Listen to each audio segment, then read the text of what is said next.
So good day everyone, my name is Roxanne Tarancino. I'm Abilino Castro. And I'm Princess Jane Viraldino. My name is Ana Elizabeth Estefano. So we are going to present the input, process, and output of our chosen product. So it is about coffee plantation, and the business company is the Pinggit Coffee. Pinggit Coffee pala. We chose this because it is under our discipline course. So in this content, we are going to discuss the IPO of the traditional way of coffee farm in the Philippines. Okay. First is yung na-observe namin is yung sa process nila is yung pag-harvest. So, dito is yung tao o yung tao yung mismo nag-harvest is mano-mano nilang pinipitas. Isa-isa silang pipitas ng mga beans. Then, hindi sila gumagamit ng mga any technology or mga machine, yes. Which is time consuming siya, ganun. Kasi nga pag, di ba, sabi nga nila, pag nagpipitas ng beans is yung mano-mano para mas, kasi nga, yung way nila dati is yung traditional, parang pinahalagahan nila yun para mas makaano sila ng coffee. Tsaka, dun kasi is, ang ginagawa nila is, dun pa lang is nagkakasipay na agad sila ng good pa ba or hindi na. Next is, yung paglinis or pagtanggal ng balat para tanggalin yung balat ng beans. Paglinis nila, ginagawa nila is binabad nila sa tubig. Tapos, yun, once na okay na para lumambot yung or mabilis nila tanggalin yung yung balat is binabad nila sa tubig. Next is yung sun drying. Sa sun drying naman sa traditional farming sa Philippines is 7 days nilang binibilad sa araw yung beans para matuyo. Then next is yung once na nabilad nila sa araw, ang ginagawa naman dito nila is yung pagbabayo or yung tinatanggal yung matitigas na shell sa beans. Then yun, sineseparate. Tapos pagkatapos nun, sineseparate nila yung shell sa beans. Yun, tapos after ng separation is sinasun drying ulit nila, pinapatuyo nila ulit sa araw. And then after po nun is niluluto na po nila yung beans hanggang sa maging maging black or brown. Yun po. After naman po nun is yun with the use of human resources is ginagrind nila yung mga beans with the use of blender. So napaka time consuming niya. Gan kumbaga maraming gugulin without the use of technology. Kung paano sila gumawa yung kapag traditional way ng coffee farm sa Philippines. So the next one naman, kung kanina is inaalis nila yung balat sa pamamagitan ng pagbababad sa tubig ng mga coffee beans para lumambot yung balat niya. And then ginagawa nila is sinasun drying or binibilad nila sa araw para tumigas at mas madaling matanggal yung balot niya or yung balat ng isang coffee beans. So ngayon, ang proposed IPO model namin is sa process, which is yun nga, magkakaroon ng rotary dryers. So what is rotary dryers? So rotary dryers, these are widely used in commercial coffee production. They consist of a rotating drum where beans are tumbled and exposed to heated air. This allows for even drying and faster processing than sun drying. So, ang pinaka-problema kasi talaga dito na-observe namin is masyadong matrabaho at masyadong nakakain ng maraming oras. Kaya, yung sa pamamagitan technology or ng machine na ito is mapapadali yung pagpaprocess, which is yung pagdadrying sa coffee bean. So, sa pamamagitan ng rotary dryers, yun nga po, which is ginagamit siya sa mga malaking commercial coffee production, na kung saan it is para siyang drum na napakalaki, tapos ipapasok lang doon yung mga coffee beans. So instead na ibibilad mo siya sa araw na umabot ng 7 days, so ito mas mapapadali, sabihin natin na 2 days or sabihin natin kahit isang araw, 4 days, ganon, is magagawa niya ng mas mapabilis yung proseso kaysa sa pagbibilad sa araw. So yun yung yung purpose ng rotary dryers. Kaya yun sa propose namin dito is magkaroon yung ganun sa production ng coffee beans farming plantation. Okay. So now, to separate the shells from the beans is we're gonna use milling machine to separate the dried husk of the coffee beans. So gagamit ng machine para mas mapadali yung paghihiwalay. Kung sa traditional way is gumagamit sila ng ibabayo nila yon para mag-crush tsaka mahiwalay yung dried husk niya. Kaya dito sa pamagitan ng milling machine is mas mapapadali yung paghihiwalay ng coffee doon sa coffee beans. Next is yung profile print. Yung profile print is yung nag-a-analyze ng green coffee beans for taste, moisture, and density. Tapos dito is yung para ma-improve daw po yung consistency ng coffee beans sa yield. Actually, ang profile print is AI powered siya. So, sa pamagitan nito is matutulungan yung mga farmers at yung mga tao sa production na mas ma-classify nila yung bawat butil ng beans.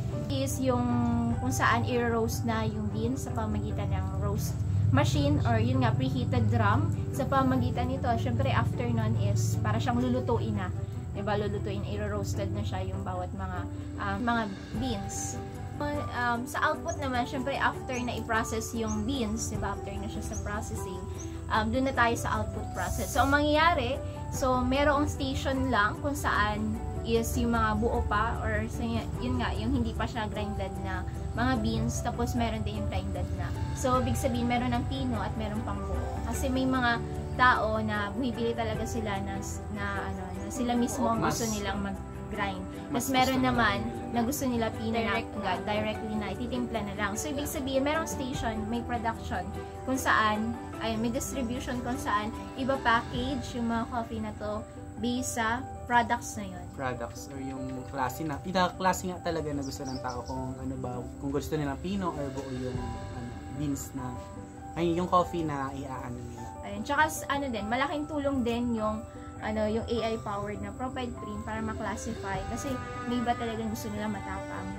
Gusto nila yung dark, gusto nila yung light lang. So, ganun po. Kaya, malaking tulong talaga siya para sa production.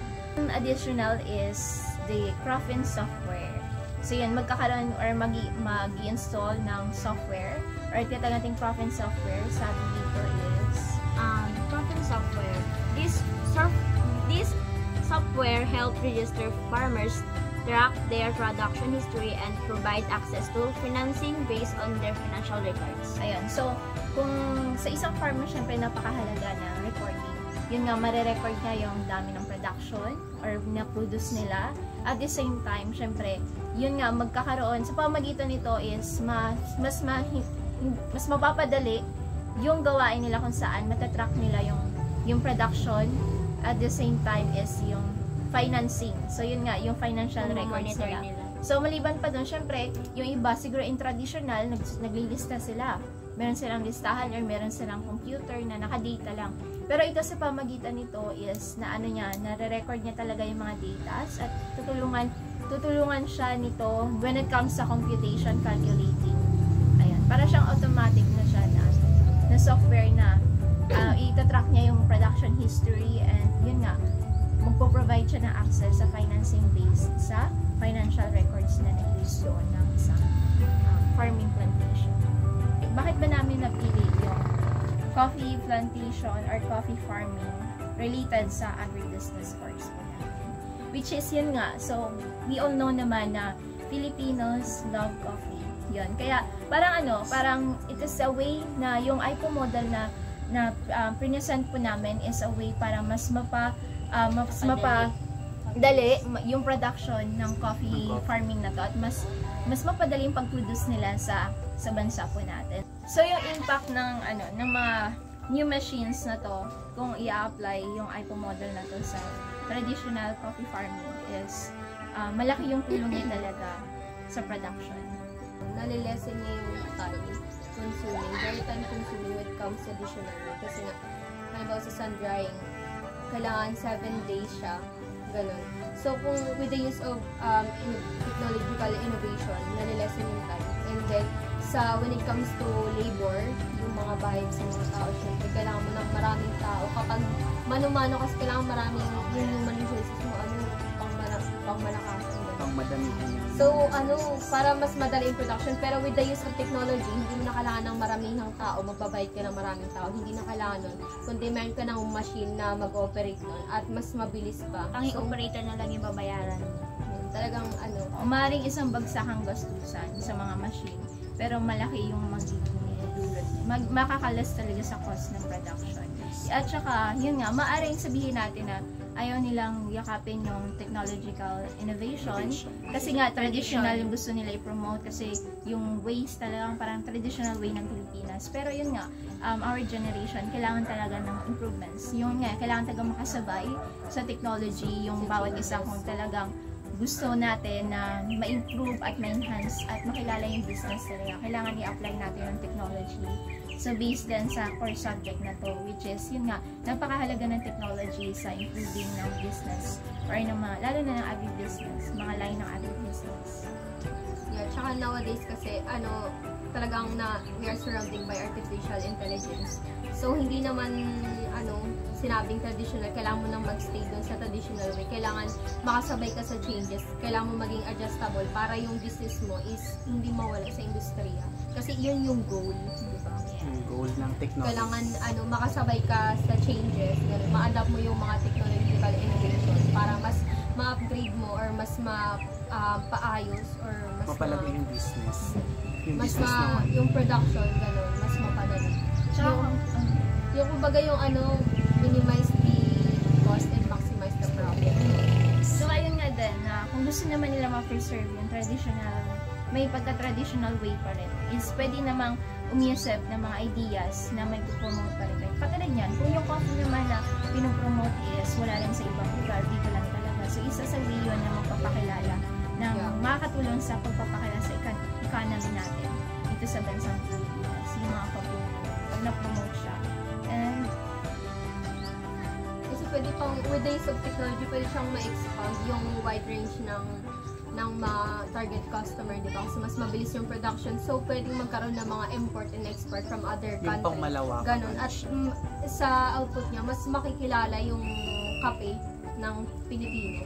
di ba sabi nga, nothing is constant in this world but change. Yun nga, kaya kailangan talaga is magkaroon ng pagbabago. Kasi yun lang talaga yung pinakananatili is nagkakaroon talaga ng pagbabago. Diba? Kaya ibig sabihin, isa din yan para ma-motivate din yung mga Pilipinos, lalo yung mga farmers na mag-adapt sila ng mga technological, yun nga, mga technological mga kagamitan or mga machines, lalo na sa mga farmer kasi para ma-improve tayo, mapadali. Kasi sa ibang bansa naman, like Japan, di ba, talagang grabe yung farming nila doon kasi, pero gumagamit sila mga high-tech na, mga high technology na mga machine talaga. At saka, malaki talaga yung profit. Malaki yung yung impact niya sa economic environment ng bansa. Kaya yun nga, binomotivate sa whole line ng courses namin is dapat talaga yung mga agricultural businesses or farmers Mas mapakalaga. yes, mas ma-improve at saka may promote talaga yung product ng agriculture. Once again, I am Roxanne J. Calansingin. I'm Avelino Castro. And I'm Princess Jane Geraldino. My name is Ana Elizabeth Estefano. So, good day and God bless. Bye-bye!